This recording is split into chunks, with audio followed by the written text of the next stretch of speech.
Vote পরবর্তী হিংসা অব্যাহত, কোথাও মারদাঙ্গা তো কোথাও ঠান্ডা যুদ্ধ। লোকসভা ভোটে আইএসএফ কে সমর্থন করায় যুবকদের টোটো চালানো বন্ধ করে দেওয়ার অভিযোগ তৃণমূলের বিরুদ্ধে। আইএসএফ সমর্থিত মহিলাদেরও আয়ার কাজে যেতে বাধা দেওয়া হচ্ছে। উত্তর 24 পরগনার অশোকনগরের গুমা 2 নম্বর গ্রাম পঞ্চায়েতের কামারপুকুর এলাকার ঘটনা। অভিযোগ গ্রাম পঞ্চায়েত প্রধানের স্বামী মনি গাজীর বিরুদ্ধে। আইএসএফ নেতৃত্ব অশোকনগর থানায় লিখিত অভিযোগ দায়ের করেছে। আক্রান্তরাও থানায় গিয়ে অভিযোগ করেছেন। আক্রান্তরা জানাচ্ছেন 1 মাস ধরে উপার্জন বন্ধ, এভাবে চলতে পারে না, ভাতে মারার চেষ্টা করছে শাসক দল। আমরা আইএসএফ করতাম বলে তার জন্য আমাদের টোটো বন্ধ করে দিয়েছে। আজকে কামারপুর থেকে আবালসিতে গাড়ি চালাতাম, এখন পুরো 1 মাস পুরো ঘরে বসা। আমাদের টোটোর উপরে আমাদের সংসার চলে। এখন ওনার কাছে গিয়ে ঝান্ডা ধরতে হবে টিএমসির, আমরা ঝান্ডা ধরবো না, তার জন্য আমাদের গাড়ি বন্ধ। আমাকে ভোটের দিনকে মারধর করেছিল, এই থানায় এনেছিল। থানা বলল যে আগে হসপিটালে নিয়ে যাও, তারপরে এইখানে আসবে। আমার হসপিটালে নিয়ে গেছিল বয়জমে।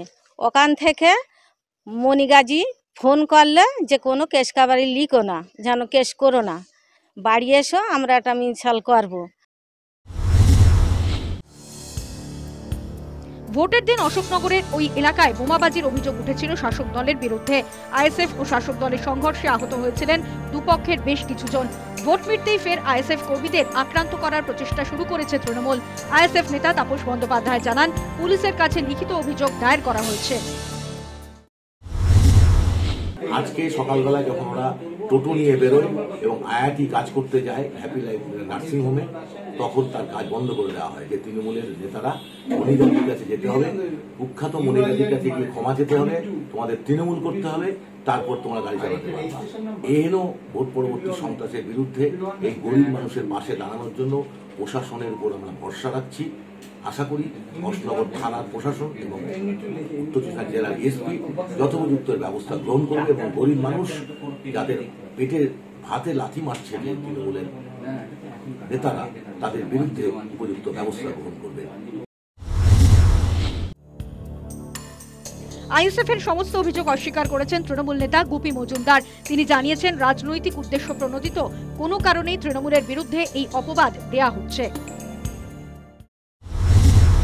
ওখানকার যে নার্সিংহোমের মালিক কি তৃণমূল কোনো নেতার নার্সিংহোম যে তাদের কথায় চলবে, তাদের কথা বন্ধ হবে? দুটি অভিযোগ কি তাহলে ভিত্তিহীন বলছেন? একদম ভিত্তিহীন, উদ্দেশ্য প্রণোদিত রাজনৈতিক বা অভিযোগ। এর কোনো ভিত্তি নেই, মানুষের কাছে গ্রহণযোগ্যতা নেই। অভিযুক্ত তৃণমূল নেতা মনি গাজীও তার বিরুদ্ধে ওঠা সমস্ত অভিযোগ অস্বীকার করেছেন। আইএসএফ সমর্থিত ব্যক্তিরা পুলিশের দ্বারস্থ হয়ে জানিয়েছেন যেন তাদের রুটি রুটিতে বাধা না দেন শাসক দলের কর্মীরা। News time.